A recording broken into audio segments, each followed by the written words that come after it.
NDA जनता के बीच अपनी मजबूत दावेदारी पेश करने में जुट गई। एनडीए में शामिल पांचों घटक दल एक साथ मिलकर कार्यक्रम कर रहे हैं और खुद को एकजुट दिखाने की कोशिश भी कर रहे हैं। आज संत शिरोमणि रविदास जी की जयंती के मौके पर सीएम नीतीश कुमार ने फिर साफ कर दिया कि वो एनडीए के साथ ही विधानसभा चुनाव लड़ेंगे। बीजेपी के साथ अपने पुराने रिश्तों का हवाला देते हुए यह भी कह दिया कि हम एक साथ हैं और आगे भी एक साथ मिलकर ही काम करेंगे।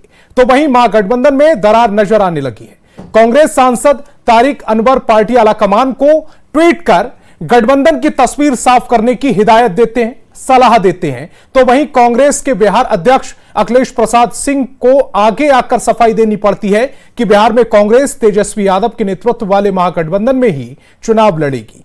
लेकिन उनकी परेशानी तब और बढ़ जाती है जब ऑल इंडिया कांग्रेस कमेटी के सदस्य और बिहार कांग्रेस के वरिष्ठ नेता किशोर कुमार झा कहते हैं कि बिहार में कांग्रेस को कम से कम 100 सीटों पर चुनाव लड़ना चाहिए। अगर इतनी सीट महागठबंधन में नहीं मिलती है तो पार्टी अकेले विधानसभा चुनाव लड़ने पर विचार करे। अब सवाल है कि क्या कांग्रेस में सब ठीक चल रहा है? क्या महागठबंधन में दरार आ गई है? और सवाल यह भी, क्या एकजुट एनडीए की तैयारी विपक्ष पर कितनी भारी? डिबेट की शुरुआत करें उससे पहले एक रिपोर्ट। हमने तय कर दिया कि सब फालतू बात है, ये सब कभी कुछ नहीं करेंगे। हम लोग तो आपस में एक साथ हैं, हम लोग निश्चित रूप से उन्हीं के साथ करेंगे। मुख्यमंत्री नीतीश कुमार का ये बयान लंबे अंतराल के बाद आया। इस बयान से एनडीए के तमाम घटक दलों के नेता आश्वस्त हुए होंगे, पर इसी के साथ विरोधियों को एकजुटता का संदेश भी दिया। संत रविदास की जयंती के बहाने मुख्यमंत्री ने साफ कर दिया कि कभी हाशिए पर खड़े इस समाज के लिए उन्होंने जो किया वो पहले कभी नहीं हुआ। पहले वाला करता था, ये सब तो हम ही लोग ने एक साथ तक किए। सरकार में मंत्री के संदेश में बिहारी वाजपेयी हमको बिहार का मुख्यमंत्री भी वही बुलाया बनाया। तो एक एक तरह से तो हम लोग तो पूरा मिल करके अनुसूचित जाति और जनजाति के लिए हर प्रकार से और उनको आगे बढ़ाने के लिए हम लोग निश्चित रूप से करते रहेंगे। नीतीश कुमार बिहार में एनडीए का सबसे बड़ा चेहरा है। जाहिर है उनके बयान से एनडीए की जातीय समीकरण को साधने में मदद मिलेगी, तभी सत्ता पक्ष के नेता विपक्ष पर तंज कस रहे हैं। आदरणीय नरेंद्र मोदी जी के नेतृत्व में और बिहार के लोकप्रिय मुख्यमंत्री नीतीश कुमार जी के नेतृत्व में जरूर मैं आश्वस्त कर देना चाहता हूं कि बिहार और देश में एससी और एसटी वर्ग के लोगों के कल्याण के लिए सरकार पूरी तत्परता के साथ काम करता रहेगा। अपने मुख्यमंत्री जी के नेतृत्व में हम ऐसा बिहार सजाए जो माननीय प्रधानमंत्री जी के विकसित भारत को सबसे ज्यादा योगदान दे सके। सामाजिक और राजनीतिक रूप से दलितों को सशक्त और मजबूत करने का काम किया है। हम अपने आप को गौरवशाली मानते हैं कि एक ऐसे नेता के साथ काम करने का मौका मिला है जिसको संत रविदास और बाबा साहब भीमराव अम्बेडकर ने सशक्त और मजबूत करने की बात कही थी। एनडीए नेताओं के उत्साहित बयान पर विपक्ष ने पलटवार किया है। आरजेडी के नेता कहते हैं कि इंडिया ब्लॉक में सीएम पद की कोई वैकेंसी नहीं है, नीतीश जी जहां हैं वहां खुश रहें। यहाँ से तो आपको कोई इनविटेशन नहीं गया है, न ही यहाँ मुख्यमंत्री पद की वैकेंसी है। यहाँ मुख्यमंत्री के चेहरा युवा नेता तेजस्वी प्रसाद यादव जी है और उन्हीं के चेहरे पे चुनाव होगी। जाहिर है बिहार में इसी साल विधानसभा का चुनाव है। राजनीतिक दल अपने अपने हिसाब से वोट बैंक को दुरुस्त करने में जुटे हैं। संत रविदास जयंती के बहाने एनडीए ने इसकी शुरुआत तेज कर दी है। नीतीश कुमार ने एनडीए में एकजुटता का दावा करते हुए विपक्ष को बड़ा संदेश दिया है। ऐसे में सवाल है कि एकजुट एनडीए की तैयारी विपक्ष पर कितनी भारी? न्यूज़ 18 के लिए पटना से आनंद अमृतराज की रिपोर्ट। तो डिबेट की शुरुआत करें उससे पहले आज के सवालों पर आते हैं। आज बहस बिहार की में हम पूछने वाले हैं, एनडीए की तैयारी विपक्ष पर कितनी भारी? एनडीए एकजुट, विपक्ष कितना मजबूत? एक मंच पर एनडीए, विपक्ष में बिखराव क्यों? क्या कांग्रेस आरजेडी में खटपट चल रही है? क्या कांग्रेस को 100 सीट देगी आरजेडी? डिबेट की शुरुआत करें उससे पहले मेहमानों से आपका परिचय करा देते हैं। सत्ता पक्ष से हमारे साथ जेडीयू प्रवक्ता अंजुम आरा और बीजेपी प्रवक्ता अरविंद कुमार जी जुड़ रहे हैं, तो वहीं विपक्ष से आरजेडी प्रवक्ता चितरंजन गगन और कांग्रेस प्रवक्ता शिशिर कौंडिल्य जी जुड़ रहे हैं। आजकल आरोप लगता है कि विपक्ष को बोलने का मौका कम मिलता है, इसलिए मेरा पहला सवाल आरजेडी प्रवक्ता चितरंजन गगन जी आपसे है। हालांकि चितरंजन जी, मैं हमेशा ही विपक्ष से शुरुआत करता हूं, लेकिन अभी चितरंजन जी हमारे साथ नहीं है, तो कांग्रेस प्रवक्ता आपसे शुरुआत कर लेते हैं। राहुल गांधी 18 दिन में 2 बार बिहार की यात्रा पर आते हैं, जाहिर है अपनी जमीन तलाश करने आते हैं। प्रधानमंत्री मोदी कहते हैं कि कांग्रेस जहां भी चुनाव लड़ती है सहयोगियों की जमीन खोखली कर देती है। कांग्रेस के वरिष्ठ नेता किशोर झा कह रहे हैं बिहार में कम से कम 100 सीटें चाहिए। लालू यादव जी कहते हैं कि इंडिया अलायंस का नेतृत्व तो कांग्रेस ही करे, यह जरूरी है क्या? तेजस्वी यादव कहते हैं इंडिया अलायंस सिर्फ लोकसभा चुनाव तक था। और नीतीश जी कह रहे हैं 2 बार गलती हो गई, अब कभी महागठबंधन के साथ नहीं जाएंगे, एनडीए के साथ ही रहेंगे और विकास करेंगे। अब कैसे मुकाबला करेंगे आप? देखिए संतोष जी, दरअसल बात यह है कि कांग्रेस पार्टी कोई एनजीओ नहीं है, इस बात को समझने की जरूरत है। कांग्रेस पार्टी एक पॉलिटिकल पार्टी है और पॉलिटिकल पार्टी की अपनी गतिविधियां होती हैं। पॉलिटिकल पार्टी अपने तरीके से काम करता है। पॉलिटिकल पार्टी के लीडर जो है वो जनता से इंटरैक्ट होते हैं और अपना काम करते हैं। दूसरी बात मैं आपको बता दूं कि जिस प्रकार की बातें आपने कही है, हमारे प्रदेश अध्यक्ष माननीय अखिलेश प्रसाद सिंह जी ने तमाम अटकलों पे विराम लगा दिया है। उन्होंने कहा साफ तौर से कि माननीय राहुल गांधी जब जनवरी में बिहार आए थे तो वहां पे खुले मंच से उन्होंने कहा था कि हमारा राष्ट्रीय जनता दल के साथ गठबंधन अटूट है और हम राष्ट्रीय जनता दल के साथ चुनाव लड़ेंगे। अब जो दूसरी बात आती है कि जो मान्यवर तारिक अनवर साहब के बयान को आप दिखा रहे हैं या किशोर झा साहब के बयान को आप दिखा रहे हैं, तो नेताओं कार्यकर्ताओं की अपनी भावनाएं होती हैं और लोग कांग्रेस एक लोकतांत्रिक पार्टी है और लोकतांत्रिक पार्टी में हम लोग भारतीय जनता पार्टी तो है नहीं ना कि वहां पे जो है एको हम द्वितीय नास्ति की स्थिति रहेगी। यहां पे हम लोगों के यहां लोकतांत्रिक तरीके से बात रखने का सबको जो है वो मौका मिलता है और सब लोग अपने अपने तरीके से बात रखते हैं, अपने भावनाओं को व्यक्त करते हैं। बात पार्टी के प्लेटफॉर्म पर रखी जाती है ट्विटर पे। तारिक अनवर जी ने जो ट्वीट किया था, क्या वो बात उन्होंने अपने आला कमान को पहले बताई थी? बेसिकली जो हमारे नेता हैं उन्होंने अपनी भावनाओं को व्यक्त किया। हमारी पार्टी लोकतांत्रिक पार्टी है, यहां पे अपने भावनाओं को व्यक्त करने की खुली छूट है। आप इस बात को समझिए। किसी भी प्लेटफॉर्म पर उन्होंने जो रखा वो अपने तरीके से बात को रखा, उन्होंने बेहतर समझा होगा। लेकिन मैं दूसरी तरफ आपके दूसरे सवाल की तरफ आता हूं।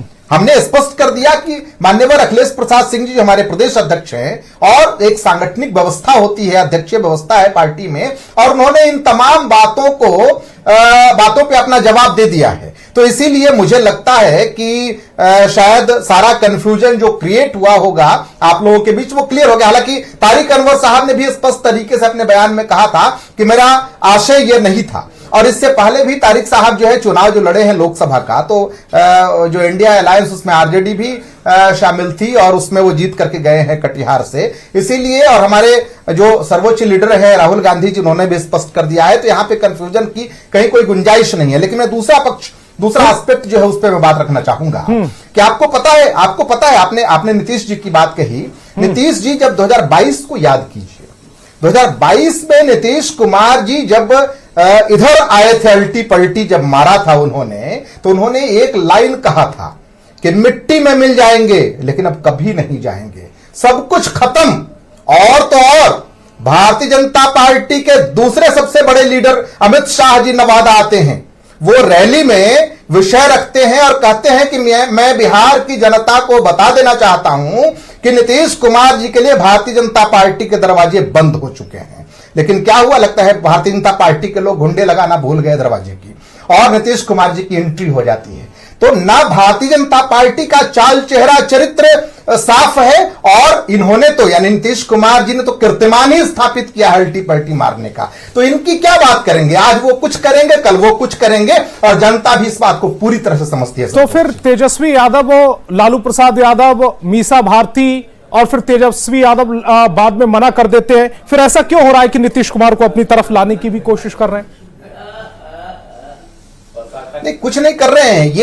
ये स्पष्ट मैं आपको कर दूं कि नीतीश कुमार जी के लिए कहा गया कि नीतीश कुमार जी बहुत काम कर चुके, अब उनको आराम करने की जरूरत है। और मैंने भी कहा था आपके टेलीविजन चैनल के माध्यम से, मैं फिर कह रहा हूं, मैंने कहा था कि अगर नीतीश जी आना चाहते हैं और बिहार में तेजस्वी यादव जी के हाथों को मजबूत करना चाहते हैं और केंद्र में राहुल गांधी जी के हाथों को मजबूत करना चाहते हैं, तो हम उनका स्वागत करेंगे। हमको कहां दिक्कत है इस विषय पर। लेकिन नीतीश जी को इसी हिसाब से आना, का हाथ मजबूत करना आरजेडी भी नहीं चाहती है, इसीलिए उन्होंने 2 बार वो बयान दिए जो मैंने अपने इंट्रो में मेंशन भी किया। खैर, मैं आरजेडी प्रवक्ता की तरफ जाऊंगा। चितरंजन गगन जी, शुरुआत में आपसे कर रहा था, आप उस समय तक जुड़े नहीं थे और मेरा दूसरा सवाल आपसे ही है। नीतीश कुमार ने बड़ा स्पष्ट कह दिया है कि अब बहुत हुआ, अब वो एनडीए के ही साथ रहेंगे और उन्होंने पुरानी दोस्ती का भी हवाला दे दिया। एनडीए मजबूत भी नजर आ रहा है अगर आंकड़ों की भी बात करें, क्योंकि सरकार में भी है फिलहाल वो, और जो उनके कार्यक्रम चल रहे हैं उनमें भी वो एकजुट नजर आ रहे हैं कम से कम। और कांग्रेस की तरफ से 100 सीटें मांगी जा रही हैं, ज्ञान रंजन जी 70 सीटें मांगते हैं, उनसे एक और कदम आगे निकल जाते हैं किशोर झा जी, वो कह देते हैं 100 सीटें। तारिक अनवरची की अलग फिलॉसफी है, वो कहते हैं कि गठबंधन करें ना करें स्पष्ट करें। ये कंफ्यूजन इतना क्यों चल रहा है आपके गठबंधन में? देखिए संतोष जी, इंडिया गठबंधन में कहीं कोई कंफ्यूजन नहीं है। अगर कंफ्यूजन रहता तो हमको भी सफाई देनी पड़ती। कंफ्यूजन वहां है एनडीए के बीच में, और एनडीए के विश्वसनीयता, चाहे वो आदरणीय नीतीश जी हो या भाजपा के नेता हो या और भी जो उसमें घटक हैं वे हो, विश्वसनीयता उनकी समाप्त हो चुकी है। यही वजह है कि बार बार उनको सफाई देना पड़ता है कि मैं अब कहीं नहीं जाऊंगा, क्योंकि अब हो सकता है वो आपको चढ़ा रहे हो। नहीं, हमको क्या के लिए चढ़ाएंगे? सवाल यह है कि जनता के बीच में उनको बार बार सफाई देने की आवश्यकता क्यों पड़ रही है? बार बार चूंकि इसलिए कि उनका बयान बराबर बदलते रहता है। भाजपा नेताओं का, जैसे कि हमारे अभी कांग्रेस के साथी ने कहा कि भाजपा नेताओं का बयान देख लीजिए, कभी जो है सो करने के मुहूर्त मैं तब खोलूंगा जब जो है सो नीतीश जी को मुख्यमंत्री पद से हटाऊंगा। कभी अभी गठबंधन एनडीए की सरकार बनने के बाद में विजय सिन्हा जी कहे कि मौका है भाजपा को जो है सो भाजपा अकेले अपने बल पर सरकार बनाएगी। तो कंफ्यूजन वहां है और इसीलिए उनको बार बार सफाई देने की जरूरत पड़ती है। इंडिया गठबंधन में कहीं कोई कंफ्यूजन नहीं है। यहाँ पर आप इन्हें 100 सीटें देने को तैयार हैं जो किशोर झा जी डिमांड कर रहे हैं, मांग कर रहे हैं? देखिए संतोष जी, डेमोक्रेटिक सिस्टम जिस पार्टी में है, हर आदमी अपनी भावना को रखता है, और यह कितना सीट पर कौन लड़ेगा या तो जो शिष्ट नेतृत्व जब बैठेगा तो वह हल कर लेगा, वो कोई मुद्दा नहीं है। मुद्दा तो वहां पर है कि जीतन राम मांझी जी कह रहे हैं, जीतन राम मांझी जी क्या धमकी दे रहे हैं, वह देखिए। मुद्दा वहां पर है कि जनता दल यू का उम्मीदवार और लोजपा का उम्मीदवार दिल्ली में हार गया और उसके खुशी में भाजपा मिठाइयां बांट रही है। मामला वहां है, यहाँ पर इसमें कुछ नहीं है। यहाँ पर तो लोकतांत्रिक सिस्टम। हालांकि ये सवाल मैंने पूछा था, तब उनकी तरफ से जवाब ही आया था कि कम से कम उन्होंने हमें मौका तो दिया, हमको और चिराग पासवान की पार्टी को, रामविलास पासवान की जो पार्टी थी उसको, एलजेपी रामविलास को, आरजेडी को तो मौका भी नहीं मिला। नहीं, सुन लीजिए, आरजेडी लड़ना नहीं चाह रही थी। आरजेडी नहीं चाहती थी कि हाँ साहब जो है हम लड़कर कुछ वोट को हम अगर प्राप्त कर लेते हैं और उससे जो है भाजपा की ताकत बढ़ेगी, तो आरजेडी नहीं चाहती थी। इन लोगों को एक सीट दिया, लेकिन सीट देने के बाद में उस प्लानिंग वे में हराया गया कि तुम्हारी औकात क्या है, तुम देखो। बगैर पहले जहां माना जाता, बड़ा आरोप लगाया, अरविंद जी से इसका जवाब लूंगा, लेकिन अंजुम महाराज जी भी हमारे साथ जुड़ी हुई है। नीतीश जी के बैसाखी पर भाजपा यहां पर अब तक रही है। अब भाजपा यह बताना चाहती है कि नीतीश जी आपकी बैसाखी नहीं, अब मेरे बैसाखी पर नीतीश जी को चलना होगा। ठीक है, और इसीलिए कोई साधारण मार्जिन से हार नहीं हुई है। 35,000 वोट और 20,000 वोट का मार्जिन से चुनाव माने हारा गया, और उसके बाद जो है मिठाइयां बांटी गई। तो यहाँ पर ठीक है, दिल्ली में मनाया जाता है, बिहार में मनाने का क्या मतलब था? ठीक है, अरविंद जी से इसका जवाब ले लूंगा मैं। अंजुम महाराज जी को भी चर्चाओं में लेकर आते हैं। अंजुम जी, बार बार हर प्लेटफॉर्म पर मुख्यमंत्री नीतीश कुमार ये कह रहे हैं कि अब वो एनडीए के ही साथ रहेंगे, आरजेडी के साथ अब कभी नहीं जाएंगे। ये बार बार क्लियर करने की जरूरत क्यों पड़ रही है?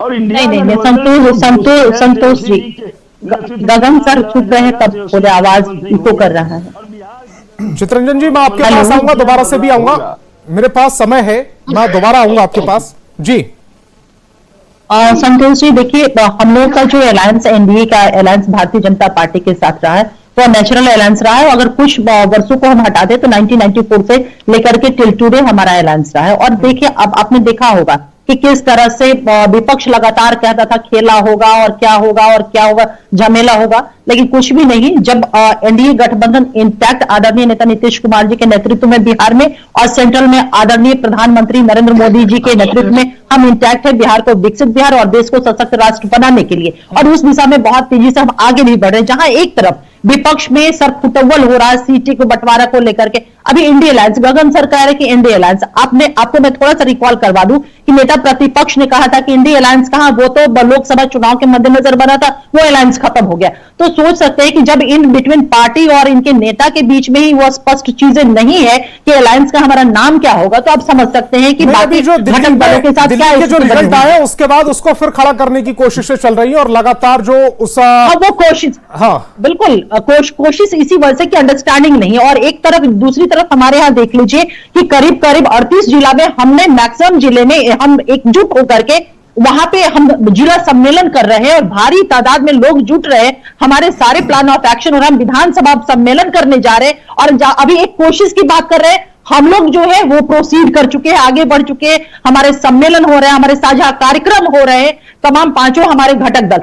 क्योंकि जो हमारे माननीय मुख्यमंत्री नीतीश कुमार जी का संकल्प है बिहार को विकसित बिहार बनाने का, हमारे तमाम घटक दल उस संकल्प के साथ मजबूती के साथ खड़े, कहीं भी अपनी अपनी डफली अपना राग नहीं है विपक्ष की तरह। यही कारण है कि हमारे एनडीए गठबंधन में इन बिटवीन तमाम घटक दलों के बीच में कहीं कोई ना इत्तेफाकी नहीं है। 2025 विधानसभा को लेकर के हमारे बीच एक स्ट्रॉन्ग अंडरस्टैंडिंग है और उस अंडरस्टैंडिंग के तहत हम आवाम के बीच में जा रहे हैं। और सबसे बड़ी चीज संतोष जी, आप देखेंगे चाहे लोकसभा का चुनाव हो या बाई इलेक्शन हो, अगर हमारे आदरणीय नेता नीतीश कुमार जी के, अभी कांग्रेस के प्रवक्ता बोल रहे थे, पलटी की बात कर रहे थे, हमारे माननीय मुख्यमंत्री नीतीश कुमार जी ने, ये जनता ने उन्हें प्रचंड बहुमत देकर के बाई इलेक्शन में तो सुपड़ा साफ हुआ, 4 सीट में चारों सीट पे लोग आउट हुए। जनता पूर्ण अपना बहुमत दे करके इन लोगों को आईना दिखाती रही है कि नीतीश कुमार जी ने जो निर्णय किया है बिहार क्या, मुझे लग रहा है कि आप कुछ कहना चाह रहे हैं, मैं आपके पास आऊंगा, लेकिन मैं पहले अरविंद जी के पास जाऊंगा। अरविंद जी, आपकी पार्टी पर बड़ा गंभीर आरोप लगा है कि दिल्ली में आपने अपने सहयोगियों को हराने में मदद की है ताकि बिहार में इसका आपको फायदा मिल सके।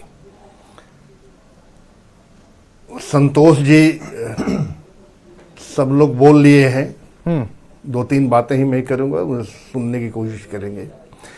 देखिए, प्रधानमंत्री माननीय नरेंद्र मोदी की इतनी बड़ी छतरी है, उस छतरी के नीचे सारा देश है और सारे देश की जो जनता है उनको उनके प्रति एक आस्था है। क्या जो मोदी कहता है वो करता है। और बिहार की जनता जिस रूप में विकास की पटरी पर गाड़ी चल चुकी है, अब हमें नहीं लगता है कि कहीं किसी कोई चीज का कहीं इसमें कोई गुंजाइश। आप पर आरोप ये लग रहा है कि आपने अपने दोनों सहयोगी जो पार्टी थी उनको दिल्ली में हरवा दिया।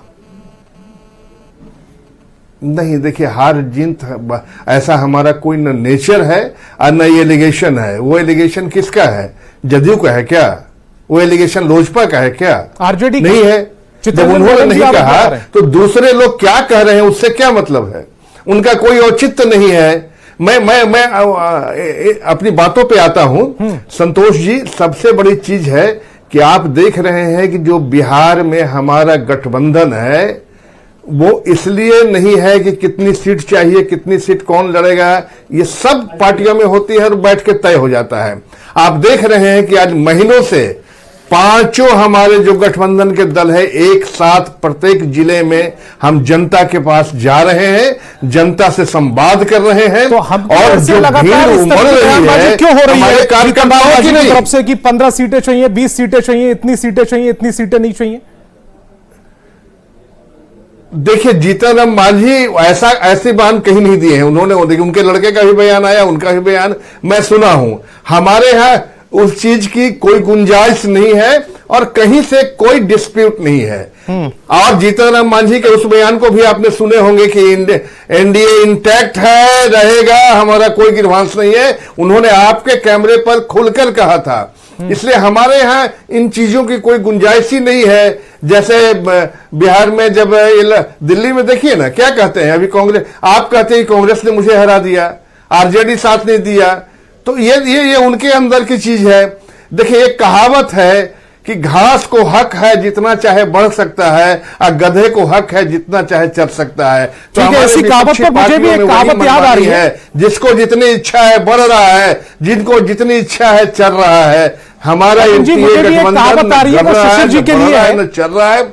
शिशिर जी मेरा सवाल ये है, हमारा एक ही उद्देश्य है संतोष जी, हम जनता की समस्याओं, के नेता ये चाह रहे हैं कि अपनी जमीन तलाश लें। राहुल गांधी भी 2 बार आते हैं 18 दिन के भीतर, और बाकी के अगर प्रदेश के भी नेता ये चाह रहे हैं कि अपनी जमीन जो है वो कांग्रेस तलाश ले, पूरा जो हमारा एनडीए है जमीन तो तलाशनी चाहिए, तभी आरजेडी आपको तवज्जो देगी या कोई भी राजनीतिक पार्टी आपको तवज्जो देगी। नहीं, मैंने आपको पूर्व में ही कहा संतोष जी, शायद आप उस बात को समझ नहीं पाए होंगे। पॉलिटिकल पार्टी हम लोग हैं, हम लोग कोई एनजीओ नहीं है, और पॉलिटिकल पार्टी अपना काम करती है। अगर राहुल गांधी जी यहां पर आ रहे हैं तो वो एक राजनीतिक कह लीजिए कि कार्यक्रम में आ रहे हैं, वो लोगों से इंटरैक्ट हो रहे हैं। भाई हमारा अधिकार है, हमारा हक है, हमारी स्थितियां वैसी हैं। और आपको मैं दूसरी बात बताऊं कि आप जिस कहावत की चर्चा जहां जिस बेस में कह रहे थे, आप देखिए ना हमारा वोट परसेंटेज वहां काफी इजाफा किया है। और दूसरी बात, अभी जो बीजेपी के प्रवक्ता मान्यवर अरविंद जी जो बता रहे थे, अब बताइए ना कि किसको किसने चरा, लोजपा को इन्होंने चरा या जदयू को इन्होंने चरा, ये भी तो सवाल खड़े हो रहे हैं इनके ऊपर। तो इसको उन्होंने नहीं देखा, शायद कहीं और बातें ला करके रख दी इन्होंने। लेकिन मैं जो अभी जेडीयू की प्रवक्ता बता रही थी उनके मुख्यमंत्री जी के जनाधार और प्रचंड बहुमत पे, मैंने वहां पे आपसे इशारा किया था कि कुछ विषय रखने का। मैं आपको बताऊं संतोष जी कि नीतीश कुमार जी का कितना प्रचंड बहुमत है, इस बात का अंदाजा आप इसी बात से लगाइए कि 2010 में जनता दल यूनाइटेड की सीटें बिहार विधानसभा में थी 114, जो घट करके 2015 में आ गई 72, और 2020 आते आते आ गई 41 के आसपास। यानी कंप्लीट बिहार की जनता ने नीतीश कुमार जी को रिजेक्ट कर दिया, और आज नीतीश कुमार जी आपको लोकसभा में कंप्लीट रिजेक्ट कर दिया, उपचुनाव में सुपड़ा साफ हो गया, जीरो पे दिल्ली विधानसभा ने जनता पे आउट कर दिया। चिरौरी करने के लिए लाजमी है वो चुनाव कर रहे हैं, चिरौरी करेंगे, उनका अधिकार बनता है चिरौरी करने का। लेकिन फैक्ट ये है कि नीतीश कुमार बिहार में रिजेक्टेड माल हो चुके हैं, जनता के बीच में इररिलेवेंट हो चुके हैं, बहुमत देती रही है। शिशिर जी, तो फिर मेरा सवाल यह है कि फिर सारी पार्टियां उन पर डोरे क्यों डाल रही हैं? चाहे वो एनडीए की तरफ से हो, चाहे वो महागठबंधन की तरफ से हो, सब चाहते भी है कि नीतीश कुमार उनके साथ रहें, और रिजेक्टेड माल भी बता देते हैं सारे पार्टी दल। कोई डोरे नहीं डाल रहा है। हमने तो स्पष्ट तरीके से कहा नीतीश कुमार जी अगर बिहार में तेजस्वी यादव जी के हाथों को मजबूत करने आ रहे हैं, और अगर केंद्र में राहुल गांधी जी को मजबूत करने आ रहे हैं, तो हम उनका स्वागत करेंगे। बहुत काम कर लिया नीतीश कुमार जी ने, अब उनको आराम। केंद्र में राहुल गांधी के हाथ कोई उनके लिए तेजस्वी यादव मजबूत कर रहे हैं? नहीं बिछाए। मेरा सवाल भी तो सुन लीजिए। क्या केंद्र में राहुल गांधी के हाथ तेजस्वी यादव मजबूत कर रहे हैं? हमारे अध्यक्ष जी ने साफ तौर से कहा कि बिहार में हमारा गठबंधन अटूट है। ठीक है, इसमें कुछ कहने अंजू महाराज जी कुछ कह रही थी, आप अपनी बात कह लीजिए, उसके बाद कांग्रेस के प्रवक्ता क्या कहेंगे? राष्ट्रीय जनता दल के ही नेता है जिन्होंने कहा था पंजा नहीं खूनी पंजा है। कभी वो भूल सकता है राष्ट्रीय जनता दल, जिसके विरोध में, कांग्रेस के विरोध में जिसका जन्म हुआ, और पंजा नहीं खूनी पंजा है का संज्ञा दिया गया था, वो सेंटेंस बोला गया था। भूल सकते किस भारत में जी रहे हैं? राष्ट्रीय जनता दल आपको हमेशा एहसास कराता है, न 3 में है न 13 में है। जनता के बीच में कोई पॉलिटिकल एथिक्स आपकी नहीं है। हम कभी बापंथियों के साथ भी हुआ करते थे, हमारे नेता उसके साथ चुनाव लड़ चुके हैं। आपकी पॉलिटिकल नहीं है, ना आवाम ने ना आपके गठबंधन में। ना आपकी गठबंधन में आपकी कोई पॉलिटिकल नहीं, ये हैसियत है, बात- ना ये आवाज बात जनता के बीच में रखना चाहिए। पे आउट हुए हैं ना, सुनने पे अभी हमने भी जो है जनता ने वो आउट फिर किया है ना आपको, कहा था भारतीय सुनने जनता पे पार्टी को, राष्ट्रीय आपके पार्टी नेता का ने भी कहा सुनने पे था, आउट आप हुए जो है हैं। इस विषय अभी को भी भी दिमाग रखिए जनता ठिकाने के नहीं बीच आया में। है। सुनने ठीक पे है। दिल्ली की जनता ने कांग्रेस राष्ट्रीय प्रवक्ता पार्टी कराते हैं, दिल्ली की जनता ने माफिएगा, सुनने पे आरजेडी आउट प्रवक्ता किया भी कुछ कह रहे हैं। जीरो, चित्तरंजन गगन जी को भी सुन लेते हैं एक बार। एक जीरो। इतने दिनों से भाजपा के साथ हैं और पहली बार अब जो है सो इस बार जो है सो एनडीए गठबंधन के लोग जिला में सम्मेलन कर रहे हैं। क्यों? इसलिए कि सो जिला स्तर पर इतना विरोधाभास है इनके बीच में।